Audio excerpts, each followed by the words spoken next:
Terima kasih Tuhan, Engkau sungguh baik, Engkau Tuhan yang setia, Engkau Tuhan yang luar biasa. Malam hari ini biar nama-Mu dimuliakan Tuhan. Buat semua kami jatuh cinta hanya dengan Engkau Tuhan. Sebab kami tahu terlalu banyak yang sungguh membebani hidup kami, dan itu bukan yang Tuhan inginkan. Terima kasih Bapa, terima kasih. Engkau Tuhan yang ajaib, siapkan kami lagi. Besok kami akan masuk Ayin Dalet. Kami tahu ada yang mulia dan luar biasa Tuhan sediakan buat kami. Terima kasih Bapa, terima kasih. Engkau Tuhan yang luar biasa dan ajaib. Kami bersyukur.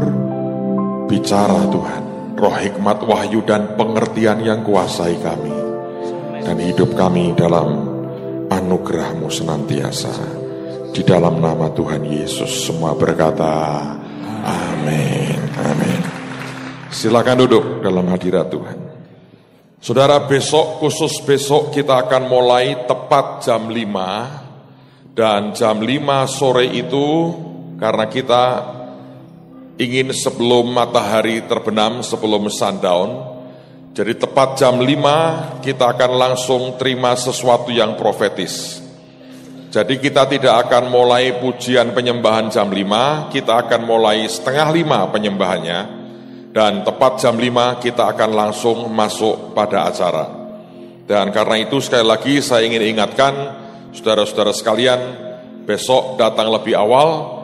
Dan percayalah kita akan secara profetis memasuki gerbang yang baru, pintu yang terbuka yang Tuhan berikan dalam kehidupan kita. Amin, saudara. Siapa yang bersyukur kita menyembah Tuhan yang hidup dan Tuhan yang luar biasa. Ingat, kita bukan peternakan, kita bukan ternak, kita adalah penggembalaan daripada Tuhan sendiri. Dan saya percaya Tuhan akan membawa kita dari satu titik kepada titik yang lain, dari satu puncak kepada puncak yang lain. Dan saya yakin tahun ke depan ini akan lebih dahsyat Tuhan kerjakan buat kita. Nanti selesai saya sampaikan firman, dalam anugerah Tuhan saya akan putar klip untuk yang ke Afghanistan. Kita baru selesai, dan tanggal 11 nanti tim yang akan ke Irak akan diberangkatkan. Kita percaya anugerah Tuhan luar biasa, masuk ke semua areal di mana orang berkata tidak mungkin, tapi kita melihat Tuhan memberikan kita pintu yang terbuka. Saudara sekalian, sebelum kita membaca firman Tuhan, saya mau ingatkan kata dalet itu sebetulnya juga bicara akan pintu, tapi itu merupakan huruf keempat dari alfabet Yahudi. Dan sebetulnya 4 yang dimaksud adalah bukan 4 dalam pengertian 4 yang sejajar, tetapi 4 itu sesuatu yang berjenjang atau bertingkat. Sehingga kalau kita ikuti akan apa yang Tuhan mau, maka Tuhan mau berkata, di tahun Ayin Dalet ini ada jenjang-jenjang, tingkatan-tingkatan yang Tuhan sediakan buat kita naik. Dari waktu ke waktu kita akan naik sehingga mencapai apa yang Tuhan inginkan. Hari ini saya berdoa, Tuhan akan mencelikkan mata rohani kita lagi. Lihat akan 4 jenjang, 4 tingkatan yang Dia ingin berikan kepada kita. Dan kita mau lihat firman Tuhan sebagai dasar. Mari kita buka Markus pasal yang ketiga. Injil Markus pasal yang ketiga, mulai ayat yang ke-13. Kita akan baca sampai dengan ayat yang ke-22. Dan ini terbagi dalam 2 bagian, tapi saya ingin Anda bisa menangkap terlebih dahulu cerita ini. Markus 3, mulai ayat yang ke-13. Kemudian naiklah Yesus ke atas bukit, Ia memanggil orang-orang yang dikehendakinya, dan mereka pun datang kepadanya. Ia menetapkan 12 orang untuk menyertai Dia, dan untuk diutusnya memberitakan Injil, dan diberinya kuasa untuk mengusir setan. Ke-12 Orang yang ditetapkannya itu ialah Simon yang diberinya nama Petrus, Yakobus anak Zebedeus, dan Yohanes saudara Yakobus yang keduanya diberinya nama Boanerges, yang berarti anak-anak guru. Selanjutnya Andreas, Filipus, Bartolomeus, Matius, Thomas, Yakobus anak Alfeus, Tadeus, Simon orang Selot, dan Yudas Iskariot yang mengkhianati dia. Ayat 20. Kemudian Yesus masuk ke sebuah rumah, maka datanglah orang banyak berkerumun pula, sehingga makan pun mereka tidak dapat. Waktu kaum keluarganya mendengar hal itu, mereka datang hendak mengambil dia, sebab kata mereka, ia tidak waras lagi. Dan ahli-ahli Taurat yang datang dari Yerusalem berkata, ia kerasukan Beelzebul, dan dengan penghulu setan, ia mengusir setan.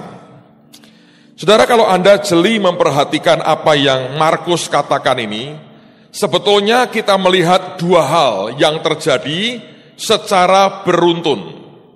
Bagian pertama, kita melihat bagaimana Tuhan memilih 12 orang muridnya. Begitu selesai dia pilih 12 orang muridnya, yang terjadi adalah sebuah serangan yang bertubi-tubi. Dan kalau saya baca ini, Roh Kudus berkata, nak, kamu harus lihat. Serangan ini serangan di tubuh, di jiwa, dan di roh. Bagaimana kita tahu? Serangan pertama adalah serangan di tubuh. Ketika orang banyak mencari Yesus, mereka begitu antusias, mereka bukan dan tidak ingin menyalibkan dia, mereka membutuhkan Yesus, mereka begitu antusias. Tetapi akibatnya, buat Yesus dan murid-muridnya, firman berkata, makan pun mereka tidak sempat. Saudara, Tuhan memang mengajari kita untuk doa dan puasa. Tetapi manusia tidak didesain untuk hidup tanpa makan. Nah, ini begitu padatnya, begitu banyaknya orang yang minta dilayani, sampai tiba-tiba tanpa disadari, itu sebuah tanda petik serangan buat tubuh mereka. Karena Anda mengerti akibatnya, kalau orang kemudian sampai terganggu makannya dan sebagainya, badannya, fisiknya yang kena. Itu serangan di tubuh. Serangan yang kedua, serangan dari keluarganya yang sudah menganggap Yesus tidak waras. Orang berkata kalau orang tidak waras itu terganggu apanya? Jiwanya kan. Serangan kedua menyerang jiwa mereka dengan berkata ini kelompok sudah tidak waras. Padahal kalau kita melihat secara fisiknya, orang begitu banyak diberkati lewat pelayanan Yesus, tapi justru keluarganya sendiri, orang-orang yang seharusnya mengenal dia lebih baik, berkata bahwa ini tidak waras lagi. Saya melihat sebagai serangan di jiwa. Tapi aneh, itu terjadi beruntun. Secara di badan mereka tidak sempat makan, di jiwa dikatakan orang gila karena tidak waras, yang di roh ahli Taurat yang mengatakan dia kerasukan Beelzebub. Jadi ada sebuah serangan yang simultan yang terjadi bertubi-tubi di dalam tubuh, di jiwa, dan di roh. Nah, saudara sekalian, kapan itu terjadi? Justru setelah Yesus memilih 12 orang muridnya. Maka berarti saya membaca begini, peristiwa dia mengambil 12 orang murid itu ternyata merupakan peristiwa yang sangat membuat setan gemetar. Ada suatu proses yang dikerjakan Tuhan terhadap 12 orang ini yang dalam hitungan setan dan kerajaannya ini terlalu membahayakan mereka. Karena itulah begitu muncul apa yang dikatakan Markus 3 mulai 13 sampai 15 dan berikut daftar nama-nama daripada orang yang dipilih oleh Yesus. Serangan yang simultan di tubuh, di jiwa, dan di roh itu mulai terjadi. Nah, hari ini saya tidak akan membahas terlalu dalam yang berkaitan dengan serangan tadi. Anda boleh baca lagi di rumah ayat-ayatnya, saudara akan bisa menangkap yang saya katakan tadi. Dan percayalah bahwa sebetulnya kita butuh kekuatan rohani untuk bisa menahan serangan yang simultan itu.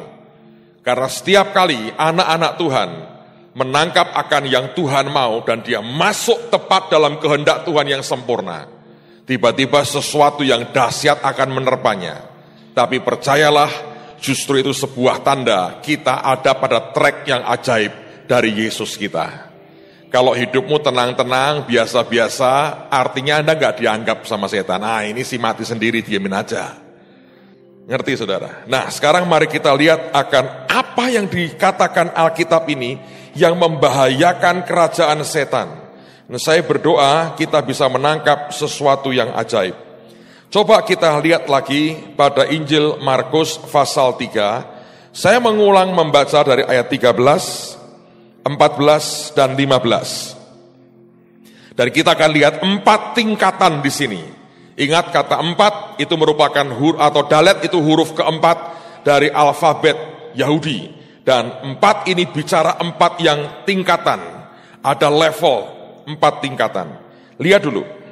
13. Kemudian naiklah Yesus ke atas bukit. Ia memanggil orang-orang yang dikehendakinya. Dalam terjemahan lain dikatakan dia memanggil orang-orang yang dikehendakinya untuk dia. Bukan untuk yang lain. Dipanggil untuk dia. Dan mereka pun datang kepadanya. Nah, kita lihat ketika dipanggil, apa yang harus dilewati oleh mereka. 4 tingkatan. 14. Ia menetapkan. Kata menetapkan dalam bahasa Inggrisnya digunakan kata ordain.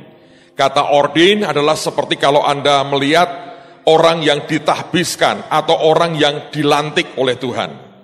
Alkitab mengatakan ia menetapkan. Anda garis bawahi dulu kata menetapkan. Kalau Anda pakai iPad jangan digaris bawahi. Di note saudara. Ia menetapkan 12 orang untuk menyertai dia. Yang kedua Anda harus garis bawahi kata menyertai dia. Dan untuk diutusnya memberitakan Injil, garis bawahi kata diutus. Dan diberinya kuasa, garis bawahi kata diberinya kuasa untuk mengusir setan. Sudah? Anda dapatkan 4 titik tadi, 4 poin. Dan sekarang saya ingin jelaskan satu persatu supaya semua kita menangkap apa 4 tingkatan yang Tuhan mau. Yang pertama, Alkitab berkata begini. Ia menetapkan 12 orang. Kata menetapkan tadi dari kata ordain. Dia sebetulnya melantik atau dia mentahbiskan 12 orang. Menarik sekali saya mempelajari kata menetapkan ini apa. Karena saya berpikir, oh ini sesuatu yang biasalah. Kita memilih panitia misalnya ya, kamu 12 ya. Mari kita lantik panitia ini, kita doakan dan kemudian selesai. Ternyata tidak. Kata dilantik, kata ditahbiskan. Pak Ferry ini tanggal 29 akan ditahbiskan jadi gembala sidang di Kelapa Gading. Luar biasa ini. Sudah dinubuati oleh Pak Rudi jadi kenyataan ya Pak. Tanggal 29 jadi pendeta. Kita lagi nunggu kapan Pak Kevin jadi pendeta. Kalau model potongan sudah meyakinkan. Di luar negeri dikenal sebagai Pastor Chan, luar biasa. Saya masih ingat karena waktu pertama kali saya ketemu beliau ini, saya pertama kali pada waktu itu SARK di Menara Era. Dia datang minta didoakan. Saya baru tutup mata, mau doain dia, saya dengar suara 2 kali. Pastor Chan, Pastor Chan. Ternyata saya baru tahu namanya Gavin Chan, saudara. Jadi kalau nanti jadi pendeta, sudah belasan tahun yang lalu Tuhan bicara kepadanya. Sekarang sudah mulai khotbah, kalau Anda mau English speaking preacher, saya merekomendasi Pastor Chan khotbah. Amen. Kalau mau pakai bahasa Malaysia, jangan. Sudah rusak dan hilang bahasa Malaysianya. Dan bahasa Malaysia sekarang sudah kacau. Saya baru lihat iklan Coca-Cola. Kata bersama-sama diterjemahkan together, saudara. Itulah bahasa Malaysia. Oke, sekarang mari kita lihat kata ordain, kata ditahbiskan. Ternyata bukan sesuatu yang ringan, yang enteng, di mana seseorang itu tinggal tumpang tangan dan kemudian selesai. Kata ordain ketika saya pelajari, salah satu artinya adalah, ini aneh. Kembali kita belajar tentang kapal. Kata ordain artinya to lighten the ship. Membuat kapal itu menjadi enteng atau ringan. Saya nggak tahu itu apa artinya, saya tanya beliau lagi karena kerjaannya ngurusin kapal. Kalau kemarin ada bilge water, Anda sudah ngerti.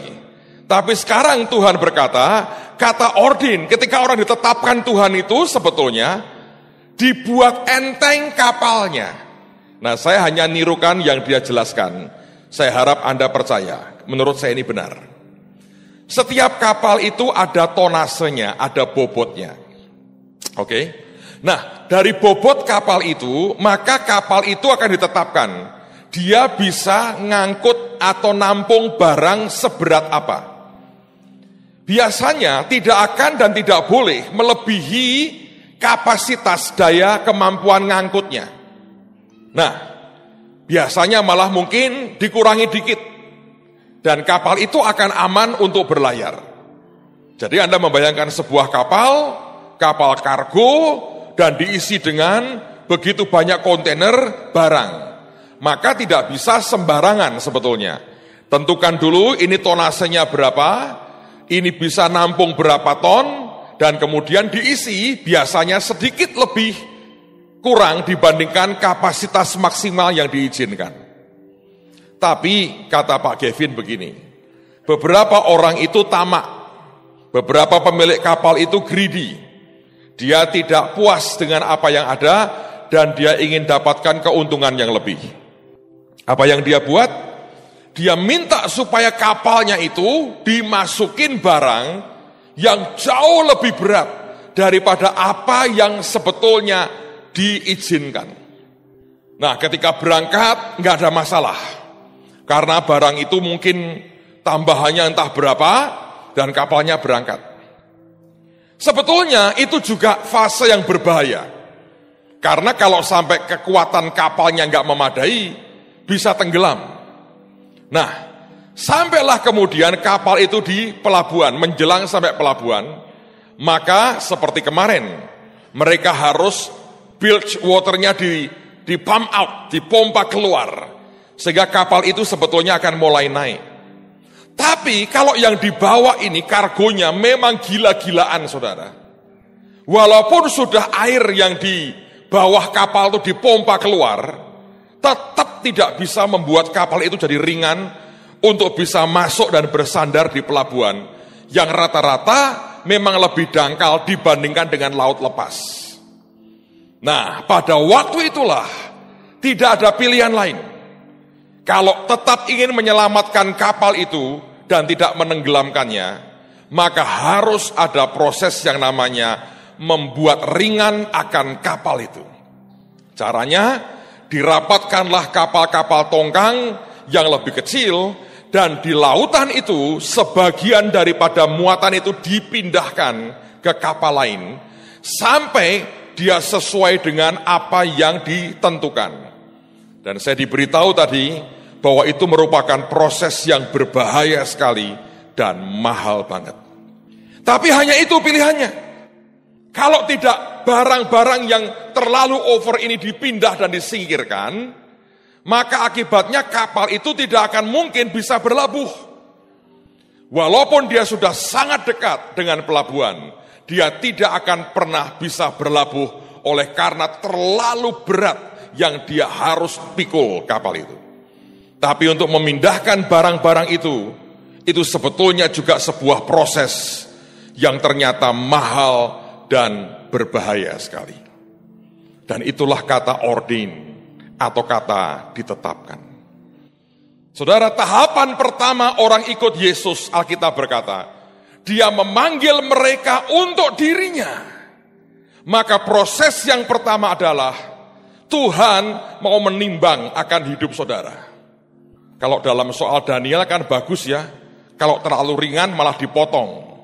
Tapi dalam keseharian kita, kalau kedaginganmu terlalu over, step pertama Tuhan berkata, bongkar itu.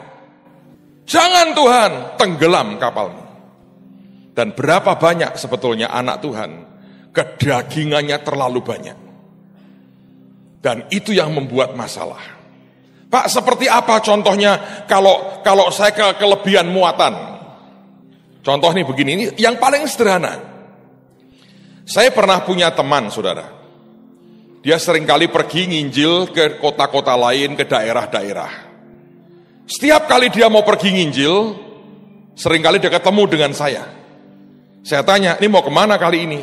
Oh, aku ke beberapa kota, Pak. Ke kota ini, kota ini, kota ini. Aku akan khotbah di kota-kota ini. Sudah, informasi pelayanan berhenti di situ. Terus kemudian berkata, tapi Pak, sebelum masuk kota ini, sate kambingnya luar biasa. Kalau sini, waduh, pecel lelenya Pak, luar biasa. Yang di sini Pak, itu luar biasa, steak murah meriahnya luar biasa. Yang diomongin makanan, akhirnya saya berkata begini, loh ini orang mau khotbah atau wisata kuliner? Itu kapalnya ngangkut barang yang tidak penting. Tidak berarti Anda tidak boleh makan, silahkan. Tapi kalau tujuanmu itu Anda tambahi dengan wisata kuliner di dalamnya, apa yang terjadi? Engkau membawa sebuah beban yang tidak penting. Dan itu akan membuat kita lengah. Ada mungkin kita akan pergi ke bangsa-bangsa. Saudara mungkin dapat bagian Eropa. Diundi lagi dapat Perancis. Lalu mikir, aku mau ke Menara Eiffel. Ngapain di situ? Katanya romantis. Percayalah saudara, bukan romantis. Butuh duit buat Anda naik ke atasnya. Tapi yang dibayangkan adalah Perancis. Seperti yang banyak orang pikirkan. Apa akibatnya? Itu kapal kelebihan muatan. Belum sisi yang lain. Nah ini yang kita harus waspadai dalam kehidupan kita ini. Ada muatan-muatan siluman istilah saya. Yang mengerikan, yang nempel ke hidup kita. Ada orang-orang yang kelihatannya generous. Datang ke suatu pelayanan berkata saya ingin memberkati. Tapi sebetulnya dalam kargo hidupnya itu ada muatan-muatan lain. Yang tidak pernah dia ucapkan dengan terang-terangan. Tapi berharap itu masuk. Dan semua yang seperti itu saudara, itu membuat kapalmu harus mengalami light on the ship. Kalau saudara ingin masuk ayin dalet, 4 tahapan ini harus Anda miliki dalam hidupmu. Tapi yang pertama Tuhan mau berkata, ayo dibuat enteng dulu ini kapalmu. Semua kargo-kargo yang sebetulnya sudah gak boleh diangkut lagi. Jangan diangkut. Jangan bawa beban yang tidak perlu. Jangan bawa beban yang tidak Tuhan perintahkan. Jangan bawa agenda sendiri dalam kehidupan kita. Maka kapalmu akan melaju tepat waktu. Menurut saya, walaupun saya tidak ngerti soal kapal, semakin bobotnya berat akan makin lamban bergeraknya. Dan padahal kalau Anda naik kapal, hitungan cuaca dan sebagainya diperhitungkan. Keterlambatan 1 hari bisa membuat tiba-tiba Anda kena badai yang mengerikan. Tetapi kalau seandainya Anda memuat yang Tuhan tetapkan dalam hidupmu saja, Tuhan sudah ngitung jalan kita semuanya ajaib dan sempurna. Tapi terlalu banyak di antara kita, oleh karena bebannya ditambah, akhirnya tidak akan pernah pergi kemana-mana. Kita hanya diam di tempat dan tidak ada apapun yang dihasilkan. Beberapa hari ini kami lagi banyak diskusi dengan teman-teman, saudara-saudara hamba Tuhan. Dan kita mengatakan, saya berkata aneh ya, ini zaman percepatan. Tetapi ada hal-hal yang saya lihat anak-anak Tuhan terlambat. Harusnya itu sudah kairosnya, seasonnya. Tapi mikir banyak, diolah banyak, pakai pikiran. Tidak pernah segera bertindak. Tidak ingin mensiasati bagaimana caranya. Apa yang terjadi, saudara? Tiba-tiba waktunya selesai. Hari dia mau berangkat, badai besar datang. Dan dia harus berhenti. Dan seluruh trip yang ajaib dalam hidupnya harus dibatalkan dan ditiadakan. Kalau kita bisa melihat dengan mata Tuhan, saudara harus mengerti, Tuhan buat hidup kita ini seperti sebuah bahtera, sebuah kapal besar. Harus ada hitungan, di jam berapa, di hari apa Anda sampai ke titik mana. Dan cuaca mengatakan itu masih bagus. Terlambat 1 hari saja, mungkin Anda kehalang badai. Saudara, apa yang sebetulnya membebani Anda yang tidak perlu sebetulnya? Anda harus belajar menyingkirkan dari hidupmu. Kalau engkau masukkan banyak hal yang bukan yang Tuhan mau, jadi beban yang berat dalam kehidupan saudara. Belum ditambah dengan banyak hal lain yang iblis coba selundupkan masuk dalam kapal kita. Maka saya berkata, yang pertama Tuhan berkata, dia mentahbiskan, dia mengatakan dia mengordin, menetapkan 12 orang. Dan dia berkata, aku mau kamu dientengkan kapal hidupmu. Saya teringat perkataan Yesus, lebih mudah seekor onta masuk lubang jarum daripada orang kaya masuk kerajaan surga. Di Timur Tengah, di banyak tempat zaman dulu, sebetulnya di tiap-tiap gerbang kota itu, di sampingnya orang membangun sebuah pintu kecil. Dan biasanya kalau sudah menjelang malam, gerbang kota ditutup demi pengamanan kota itu. Tetapi supaya orang masih bisa masuk keluar, karena seringkali ada orang musafir dari tempat yang jauh datang pada waktu malam, maka mereka membangun akan sebuah lubang kecil saja. Manusia bisa masuk, onta belum tentu. Kenapa? Karena biasanya onta itu membawa barang, beban yang banyak.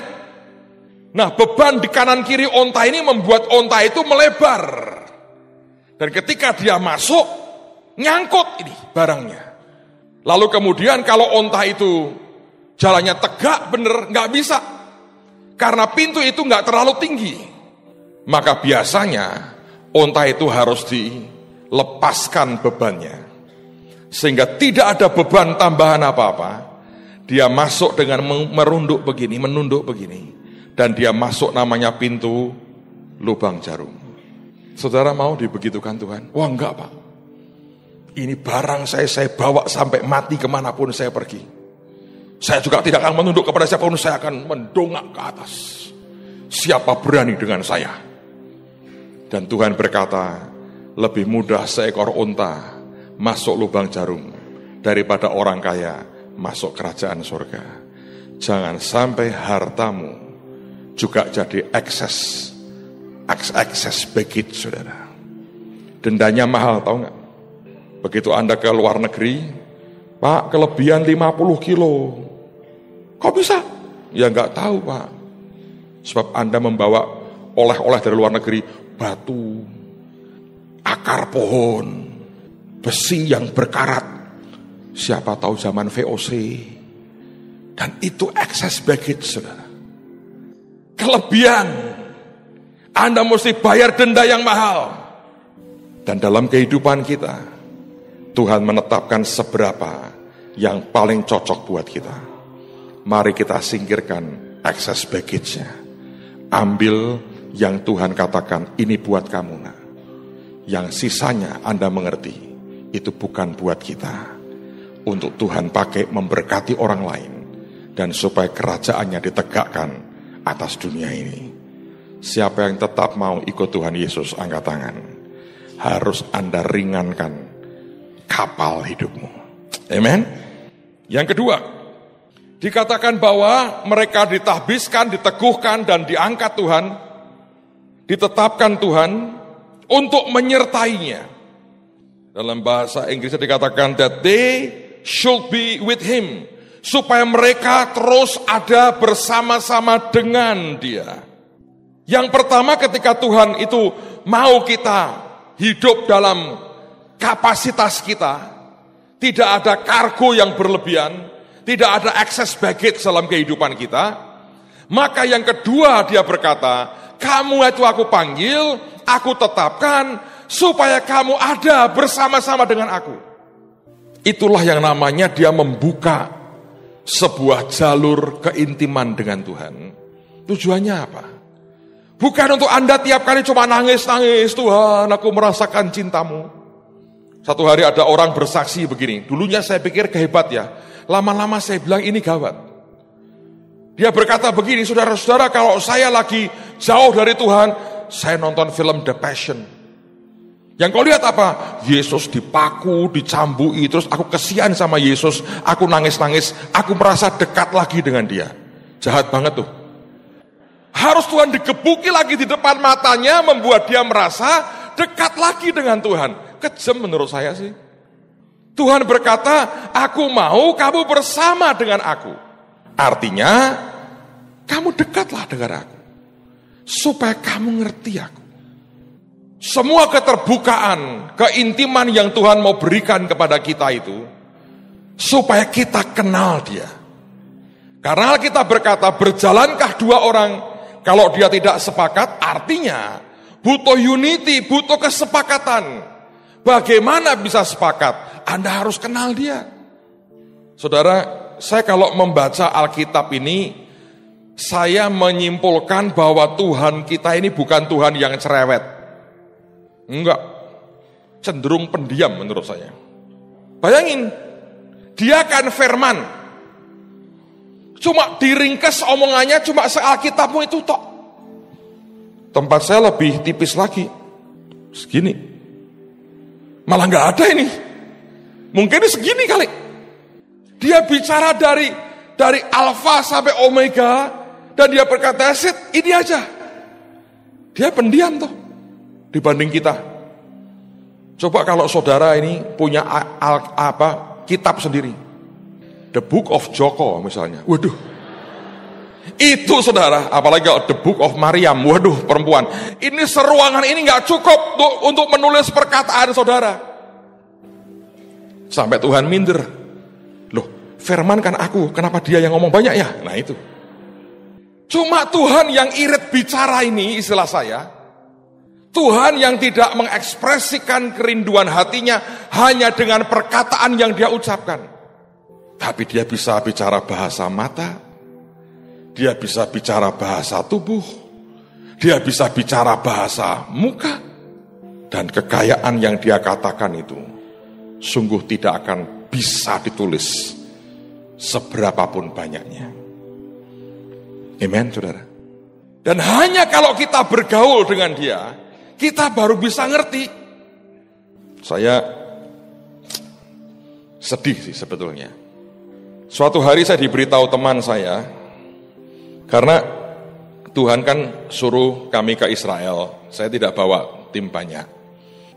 Mau ke Yordan, KKR di Amman, terus saya ke Bethlehem, KKR di Bethlehem, kemudian kita buat kebaktian di Tel Aviv dan Yerusalem. Terakhir saya akan ikut bicara di konferensinya Morris Sirlo di Tel Aviv seperti 2 tahun lalu.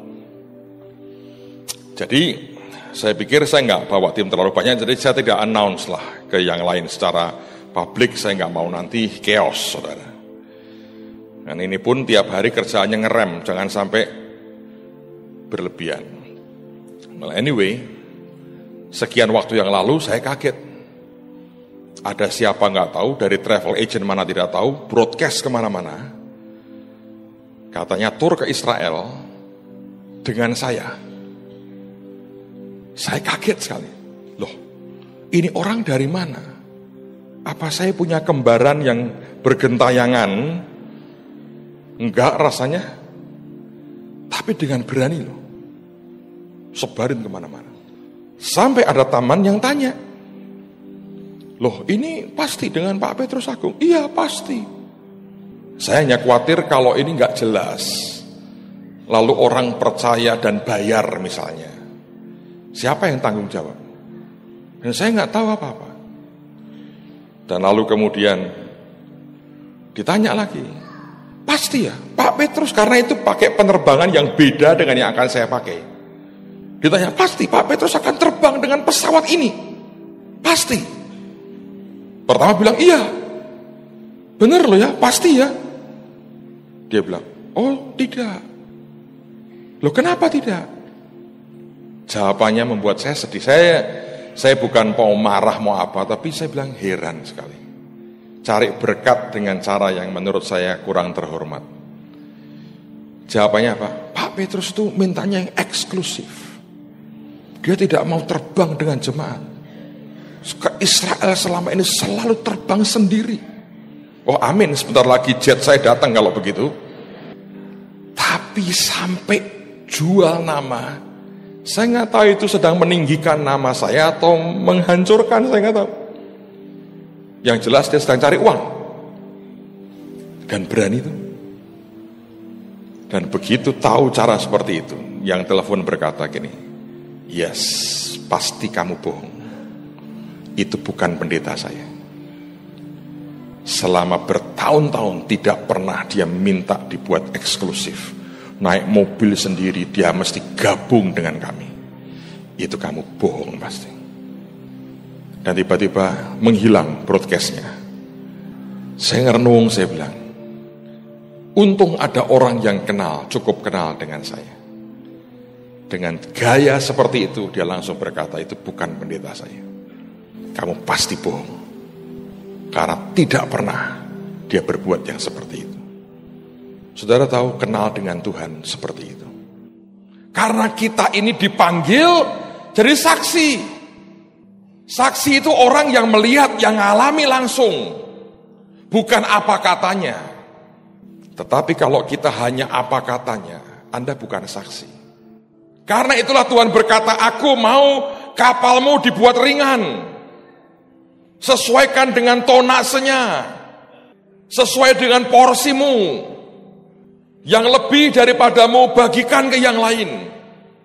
Karena engkau harus mulai jadi saluran berkat yang kuat. Tapi yang kedua dia berkata, kamu perlu bergaul dengan aku. Karena hanya kalau engkau bergaul dengan aku, kamu akan kenal aku secara pribadi. Dan begitu kamu kenal aku secara pribadi, ketika kamu bicara tentang aku, kamu kenal siapa yang engkau bicarakan. Hari ini ada banyak orang berteori, tapi sebenarnya tidak kenal dengan Tuhan. So, langkah kedua, step kedua, Anda harus kenal dengan cara bergaul dengan Tuhan. Amen, saudara. Yang ketiga, kalau Anda membaca dikatakan, dia menetapkan mereka, dia ordain mereka. Yang kedua, supaya mereka bersama-sama dengan dia. Yang ketiga dikatakan, untuk diutusnya memberitakan Injil. Begitu kapalmu itu sudah dibuat ringan, sesuai dengan tonasenya, muatannya. Anda mulai bergaul dengan Tuhan Yesus. Lalu tibalah pada season pengutusan. Dan pengutusan ini penting sekali. Sebab kekristenan itu mengajar kita untuk bergerak. Dan kata diutus artinya diperintahkan pergi ke tempat yang sudah ditetapkan. Saudara, Tuhan itu punya destiny ajaib buat masing-masing Anda dan saya. Dia perintahkan Anda pergi ke sebuah tempat, Anda pergi ke sana, Anda akan lihat bagaimana Tuhan pakai hidupmu. Kemarin kita belajar air yang dalam tempayan dicedok, dan yang dicedok itulah awal. Dia berubah jadi anggur. Saudara, dalam kehidupan kita saya belajar ini. Selama orang tidak pernah membiarkan dirinya diutus keluar oleh Tuhan, itu masalah besar. Gereja yang, saya ulang lagi, gereja yang hanya membuat kebaktian untuk kalangan sendiri, Anda punya masalah besar. Karena sifat kita itu mengalir dengan ajaib. Baca di firman, semua yang dari Tuhan itu bergerak. Habakuk mengatakan, itulah perjalanan Tuhan yang berabad-abad. Selama berabad-abad, Tuhan itu bergerak jalan. Nah, kita berkata begini, oh ya, Anda yang pergilah. Kita mengutip dengan kita plesetkan perkataan Nabi Yesaya dan Tuhan. Tuhan bertanya, siapa yang akan aku utus? Kita berkata, ini aku Tuhan, utuslah mereka. Jadi Anda hanya meresponi sebagian, tapi engkau tidak bergerak. Saudara, saya kalau melihat dalam hari-hari ini, ada banyak hal yang menemplak hidup saya. Sesungguhnya banyak orang yang saya pikir sekedar air, ternyata dia bisa berubah jadi anggur yang luar biasa. Kapan itu? Waktu dia pergi keluar. Ada sebuah anugerah, ada sebuah kuasa yang sangat ajaib. Pada waktu seseorang mulai melangkah keluar dan memberitakan akan Injil Tuhan. Maka saya berkata, jangan jadi umat yang hanya berhenti, saudara. Sebab itu akan membuat kita tidak mencapai akan destiny kita. Saudara tahu bagaimana cara film kuno dibuat? Atau siapa yang pernah nonton film Shrek? Ada yang pernah nonton film Shrek? Yang ketiga, maksud saya yang ketiga. Ada yang nonton film Shrek? Saya cerita sedikit ya. Ada cuplikan di mana ada seorang pangeran main drama. Dia sebetulnya hanya pakai seperti kuda lumping gitu, saudara. Kuda-kudaan. Terus dia hanya begini-begini. Yang di belakang, layarnya digerakkan, diputer. Jadi kalau dilihat sepertinya, wah dia sudah ngebut. Padahal enggak. Dia enggak kemana-mana, hanya begini-begini. Layarnya bergerak. Dan itu tidak akan kemana-mana. Banyak gereja begitu kan. Kelihatannya bergerak. Padahal enggak. Hanya programnya ganti-ganti aja. Wah dia bergerak ya? Enggak. Yang ganti-ganti programnya. Tapi dirinya tidak kemana-mana. Tuhan sangat ingin Anda bergerak. Sebab amanat agung berkata, pergilah ke seluruh dunia, jadikan semua bangsa muridku. Zaman ini sudah berubah kok, saudara. Dan semua teman yang pergi ke bangsa-bangsa, semua berkata, syukurlah kita tinggal di Indonesia.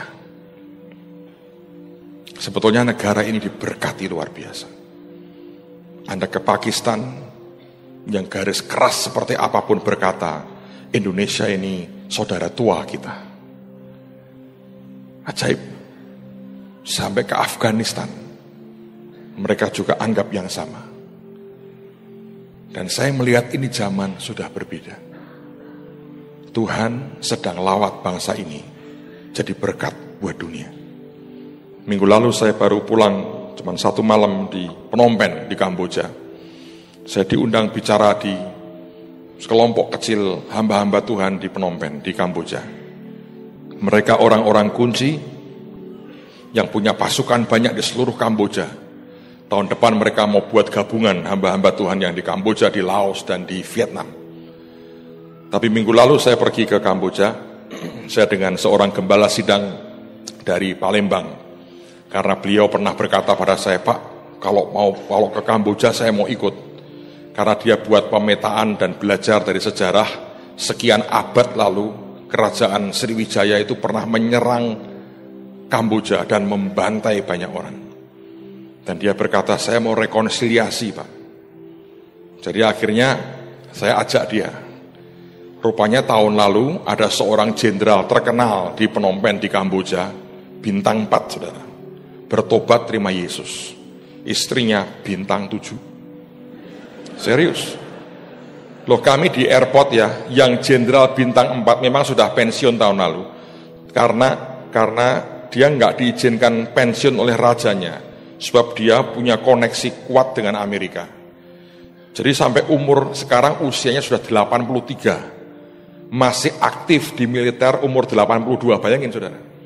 Yang bintang 4 tunggu di luar, nggak berani masuk. Yang jemput saya di dalam istrinya. Begitu ketemu saya, dia bisa ngomong bahasa Indonesia sedikit-sedikit. Selamat datang, I am the General's wife. Wih. Nah, jenderal di mana? Di luar. Kalah pangkat toh. Sana 4 ini 7 masuk, saudara. Yang saya mau cerita begini.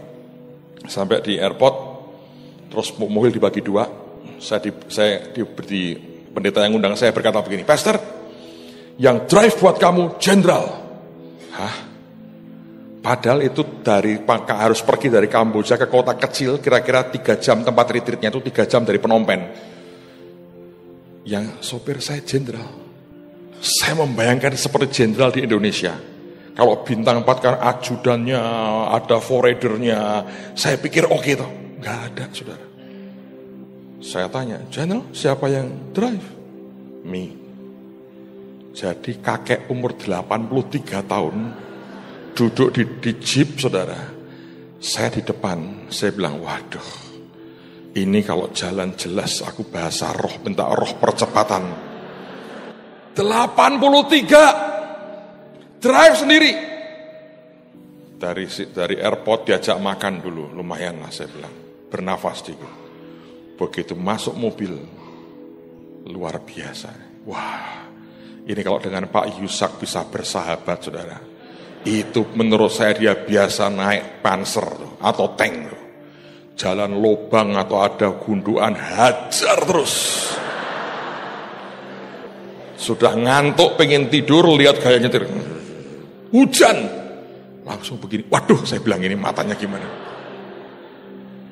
Tapi keren loh. Nggak sampai 3 jam dia hajar terus. Saya bilang ini biasa pakai tank, nggak peduli lubang loh, atau dia nggak lihat saya nggak tahu. Hajar, duar. Sorry, itu aja. Tidak bertobat, sikat lagi. Dan yang ajaib adalah besok ketika mulai session, semua pendeta, beberapa itu orang bule di depan, itu orang-orang Amerika, duduk bawa catatan. Nyatat khotbah saya. Dan Tuhan berkata pada saya gini, zaman sudah berubah nak. Dulu mereka yang di atas, kamu duduk di bawah. Sudah mulai berubah. Shifting terjadi. Itu yang sebetulnya Ibu Iin pernah ceritain. Ada panggung, kita sudah siap shifting. Season mereka sudah selesai. Saya baru ketemu dengan beberapa hamba Tuhan. Saya baru ketemu di Bali dengan Bill Wilson, saya ketemu di Semarang dengan Tommy Barnett. Saya cerita apa yang kita buat, dia geleng-geleng. Dia bilang, wah orang Amerika tidak bisa melakukan ini. Saya bilang lebih baik lu jangan buatlah. Masuk Korea Utara Anda masalah, masuk Afghanistan kok masalah, masuk Iran kok masalah. Indonesia, everybody welcome. Sebab ini waktunya buat kita. Terima kasih buat tepuk tangannya. Saya lebih berbahagia kalau besok Anda ngepak koper dan lusa Anda pergi ke sesuatu negara. Amen, saudara. Itu akan jauh lebih baik. Mengesankan buat Tuhan. Kalau cuma tepuk tangan di lapangan bola lebih ramai dari saudara. So, saya berdoa, please saudara, Anda sedang dibukakan sebuah pintu. Dan kalau Anda tidak masuk di dalamnya, Anda menyia-nyiakan sesuatu yang mulia. Yang terakhir, ini ajaib sekali. Kita lihat lagi sekarang di Markus pasal yang ketiga. Saya ingin baca poin yang terakhir karena ini dahsyat sekali. 14, ia menetapkan 12 orang untuk menyertai dia dan untuk diutus dan memberitakan Injil. 15, perhatikan. Dan diberinya kuasa untuk mengusir setan. Kalau Anda membaca di dalam terjemahan yang lain, dikatakan, and to have authority and power to heal the sick and to drive out demons. Diberi kuasa untuk menyembuhkan orang sakit dan mengusir setan. Nah, kata kuasa ini bukan dari dunamis ternyata, tapi dari kata exousia. Ketika saya pelajari kata exousia atau otoritas ini, sebetulnya artinya dalam sekali. Bukan sekedar otoritas biasa yang kita pikir, tapi kata exousia itu ada 3 hal. Yang pertama, the power of choice. Ada kuasa untuk memilih. Saya berharap Anda memilih yang tepat seperti yang Tuhan mau.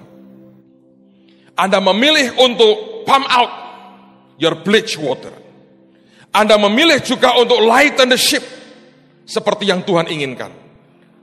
Karena begitu kalau orang itu sudah mengalami proses itu, dia bergaul dengan Tuhan, dia memberitakan Injil, maka Anda punya exousia, the power of choice. Anda punya kuasa untuk memilih. Dan kebanyakan dari kita tidak kita gunakan, saudara. Saya berdoa Anda bergaul dengan Tuhan sedemikian rupa sampai Anda ngerti pilihanmu seperti apa. Sebab hari-hari ini kalau Anda memilih yang salah, Anda dalam masalah. Yang pertama Tuhan berkata, kata exousia, diberinya otoritas ini untuk menyembuhkan orang sakit dan mengusir setan. Dia berikan the power of choice.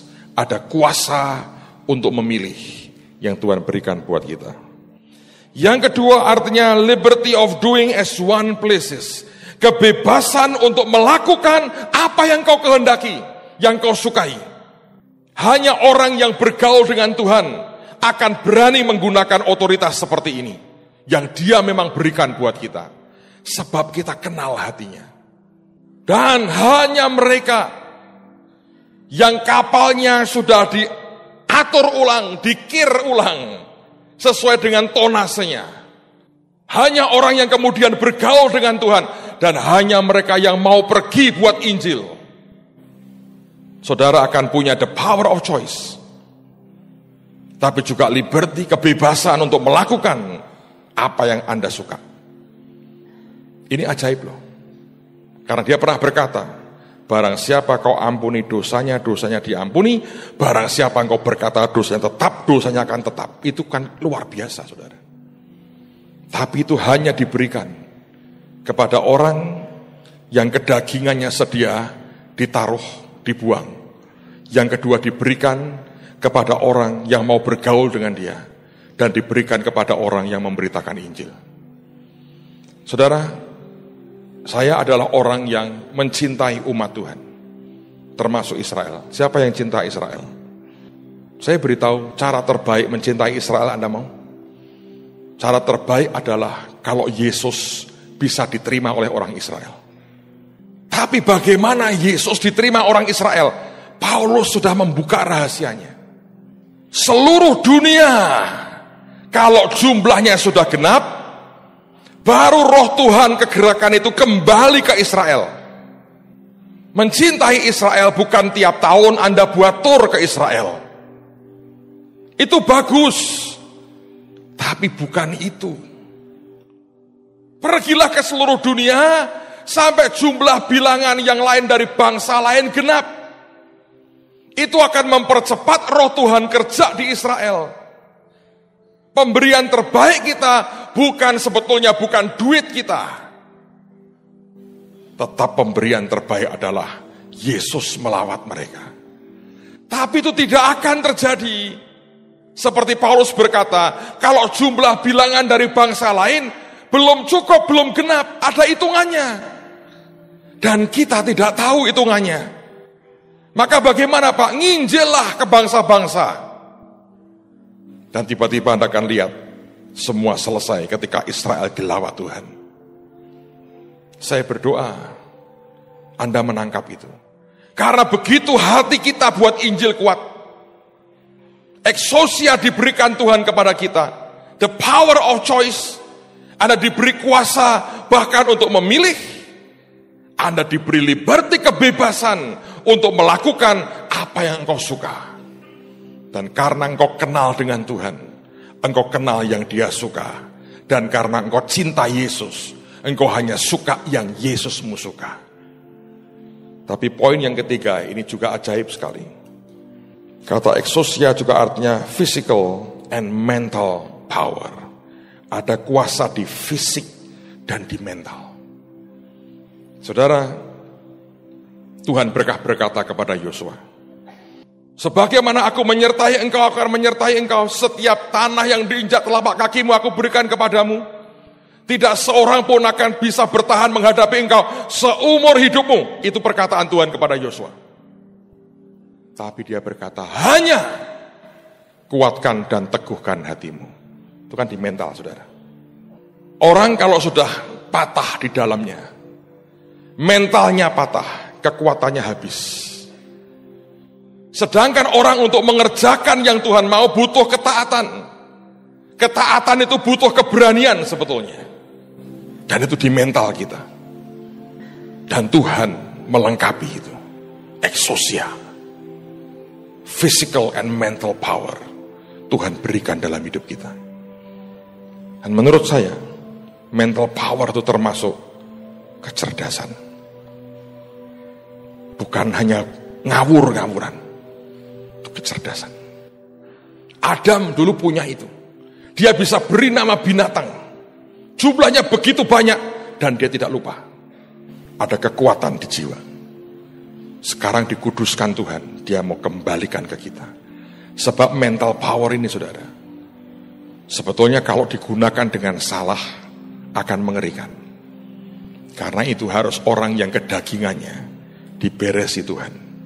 Dia bergaul dengan Yesusnya dan hatinya memang buat Injil. Salah satu pengertian dalet adalah begini. Engkau lihat kemana ikan itu bergerak, di situ engkau akan melihat pintu terbuka dalam hidupmu. Hanya orang yang hatinya ingin memberitakan Injil kepada siapapun yang terbuka hari ini, Anda akan bisa lihat pergerakan ikan jiwa-jiwa itu. Dan di situ Anda akan lihat pintu terbuka buat saudara. Kita hidup dalam sebuah masa anugerah yang luar biasa. Saya berdoa Anda menyiapkan hidupmu buat masuk Ayin Dalet besok. Siapa yang rindu ada pintu baru yang terbuka buat hidup saudara? Amen, saudara. Kita akan lihat klip Afghanistan, lalu kita akan berdoa bersama-sama. Silakan. Kita punya Yesus yang luar biasa. Saudara bantu doa, teman-teman lagi menyiapkan untuk banyak trip yang di Amerika Tengah, Amerika Latin, ke Eropa, ke Afrika, Asia Tengah, ke Pasifik, Kepulauan Pasifik. Masih ada lebih dari 100 negara harus kita selesaikan. Tapi saya percaya ini waktunya bangsa ini jadi berkat yang luar biasa. Tidak ada pintu yang tertutup. Saya percaya akan Tuhan buka dengan luar biasa. Tanggal 8 ini ada tim akan berangkat ke daerah Togo, Benin, Pantai Gading. Kenapa saya ingatnya Kelapa Gading? Pantai Gading, Ivory Coast, dan beberapa negara lain. Lalu beberapa lagi akan berangkat pada tanggal 11 yang saya tahu akan ke Irak. Dan yang lain akan berangkat ke berbagai negara. Saudara bantu doa. Ingat besok Ayin Dalet. Siapkan hati sungguh-sungguh. Kita masuk seperti yang Tuhan inginkan. Dan jangan jadi sesuatu yang sekedar biasa-biasa. Yang diberkati Tuhan katakan amin. Mari berdiri sama-sama saudara. Mari berdiri sama-sama. Mari angkat tanganmu di hadapan Tuhan. Hamba berdoa biar kemuliaan Tuhan yang menutup membungkus kami. Siapkan kami untuk besok Tuhan. Masuk Ayin Dalet dengan kuat dan benar. Kau beri kami haus dan lapar akan Tuhan. Terima kasih Bapa. Besok jam 5 bahkan sebelumnya Hamba minta penuhi tempat ini dengan hadirat Tuhan. Setiap orang akan mengalami Tuhan, bertemu dengan Engkau sendiri. Ini bukan sekedar ibadah biasa, sesuatu yang ilahi turun di tengah-tengah kami. Berkati umat-Mu Tuhan, kami pulang dengan penyertaan Tuhan, dengan shalom Tuhan, dengan glory Tuhan. Masuk di 4 tingkat itu dan kami tahu apa yang Tuhan mau. Terima kasih Bapa, di dalam nama Tuhan Yesus.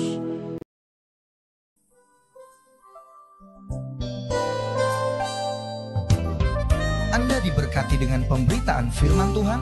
Dapatkan kaset, VCD, CD, MP3, dan buku-buku rohani dari hamba-hamba Tuhan, Evangelis Yusak Cipto, Pendeta Petrus Agung, Evangelis Iin Cipto, dan hamba-hamba Tuhan lainnya. Tersedia juga banner dan alat-alat tarian lainnya. Hanya di toko buku Bless to Bless. Bless to Bless. Bless to Bless.